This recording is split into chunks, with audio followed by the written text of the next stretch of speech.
통계가 새로 나올 때마다 역대 최저 기록을 쓰는 게 우리나라 출산 관련 통계입니다. 이 텅 비어있는 신생아용 이동 침대. 지난 4분기 합계 출산율이 사상 처음으로 0.6대를 기록한 현실을 상징적으로 보여주고 있습니다.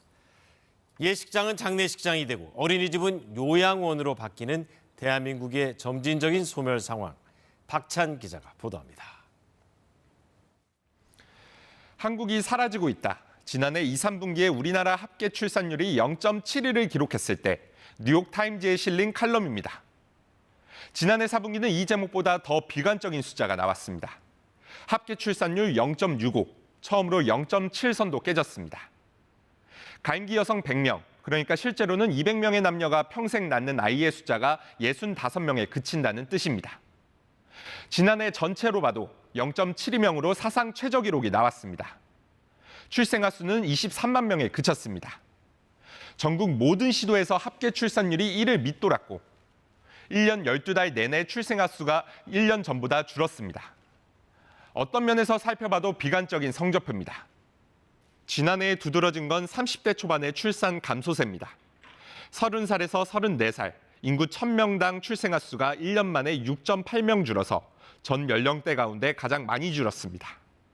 20대 후반 출산율이 크게 꺾인 뒤 이 감소폭을 메워온 30대 초반마저 출산을 줄였다는 겁니다. 30대 초반하고 30대 후반이 어떻게 보면 출산에 대한 향후에 좌우를 할 수 있는 부분 같고요. 1점대까지도 회복할 수도 있고. 올해 합계 출산율은 0.68로 전망됐지만 이를 밑돌 가능성도 있습니다. 코로나19 이후 반짝 늘었던 혼인 건수가 감소로 돌아선 데다 결혼해도 아이를 낳지 않는 사례가 증가 추세입니다. KBS 뉴스 박찬입니다.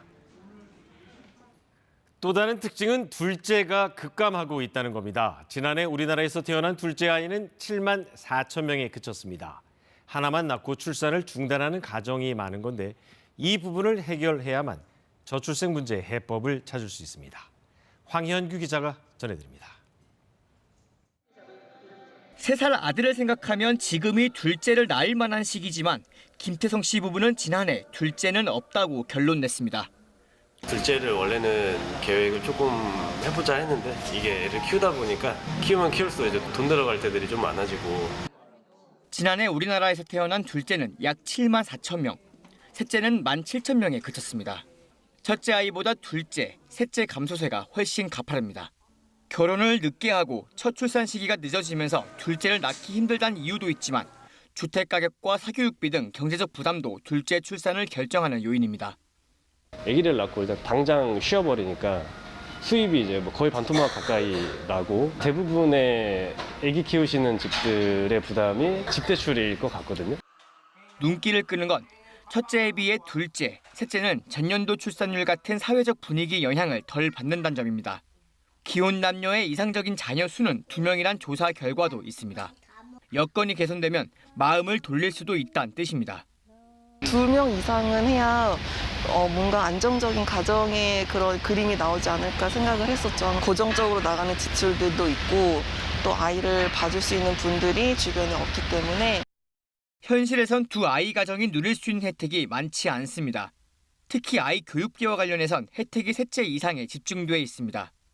다자녀 기준을 일원화할 필요가 있고 또 지원 강도도 지금보다 훨씬 더 높일 필요가 있다.